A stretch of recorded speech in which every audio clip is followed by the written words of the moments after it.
ગુજરાતનો આવાજ।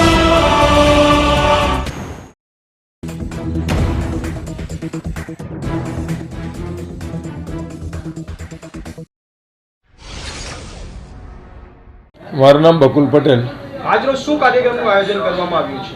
આજરોજ મારા મિત્ર ઇમ્તિયાઝભાઈ બોમ્બેવાળા રાંદેરના સામાજિક કાર્યકર છે અને તેમણે KYCને અને આધાર કાર્ડ અને રેશન કાર્ડને ઇન્ક્લુડ કરીને ખાસ કરીને અત્યારે વિદ્યાર્થીઓ માટે શિષ્યવૃત્તિ આપવાની આવે છે, તેમાં સરકારની 28 તારીખની છેલ્લી ડેટ હતી, કટ ઓફ ડેટ, ત્યારે પ્રેક્ટિકલી શક્ય નહોતું એટલે તેને 1 વર્ષ માટે લંબાવ્યું છે। એટલે તમામને જે સરકારી આપણને સહાય મળે છે તે એ બધી આધાર કાર્ડની સાથે અને રેશન કાર્ડની સાથે લિંક કરેલું હોય તો જ એ ફરજિયાત આપણને મળે છે। એના માટે અહીંયા એક પ્રોગ્રામ રાખવામાં આવ્યો છે જેથી તમામ અહીંયાના રેશન કાર્ડ ધારકો અને આધાર કાર્ડ ધારકોના નામ KYC થઈ શકે।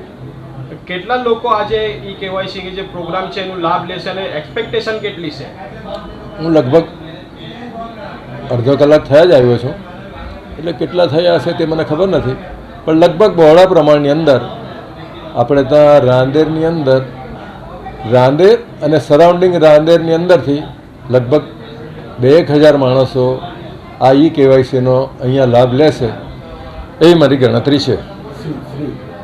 અને આવનાર જે શિષ્યવૃત્તિની તમે વાત કરો છો તો એ શિષ્યવૃત્તિ માઇનોરિટી માટે છે કે બધા જ લોકો માટે શિષ્યવૃત્તિની જે વ્યવસ્થા છે એના માટે શું કહેશો તમે? આપણે અહીંયા માઇનોરિટી માટે કે મેજોરિટી માટે, ખાસ કરીને આપણે આર્થિક રીતે જે અસમાનતા છે તેને શિષ્યવૃત્તિની અંદર આવરી લીધેલી છે કે જેથી એ લોકોને અન્યાય નહીં થાય, સામાજિક ન્યાય મળે, સમરસતા રહે અને આર્થિક રીતે જે છોકરાઓ જે વિદ્યાર્થીઓને કોઈ પણ જાતની એ લોકોને જીવન ધોરણમાં કે ભણતા હોય તેની અંદર પાઠ્યપુસ્તકોને લઈને ફીને માટે જે રાહત થઈ શકે તેને માટે રાજ્ય સરકાર અને કેન્દ્ર સરકાર ખૂબ ચિંતિત છે।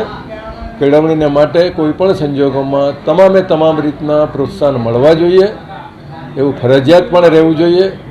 એ અત્યારની ભાજપ સરકારનો એક સંપૂર્ણપણે આદેશ છે એમ કહ્યું તો ચાલે। પગભર થવા માટે જ્યારે લોકો શિક્ષણ લે છે ત્યારે આ શિક્ષણને પ્રાયોરિટી આપીને એને ફરજિયાત એને લાભની અંદર રાખવા માટે પહેલેથી જ આ ચાલી આવેલું છે। એટલે ઓવરઓલ દરેક રીતે શૈક્ષણિક પ્રવૃત્તિને પ્રોત્સાહન આપવા માટે તેની અંદર કોઈ પણ જગ્યાએ માઇનોરિટી મેજોરિટી જેવું વિચારવાનું જ નથી હોતું, બધાને જ માટે આ એક સરખું છે। તમારું નામ અને આજે શું કાર્યક્રમનું આયોજન કરવામાં આવ્યું છે? મારું નામ ઇમ્તિયાઝભાઈ બોમ્બેવાલા છે। હું રાંદેર માઇનોરિટી વોર્ડ નંબર 9 બીજેપીનો પ્રેસિડેન્ટ છું, પ્રમુખ છું। આ કાર્યક્રમ KYC રાશન કાર્ડ જે લિંક કરવાનું છે એના માટે આ પ્રોગ્રામ રાખેલું છે અને દરેક માટે છે। આ સરકારે જે લિંક આપી છે એનાથી અમારે આ ફાયદા લેવાના છે અને માઇનોરિટી માટે પણ છે।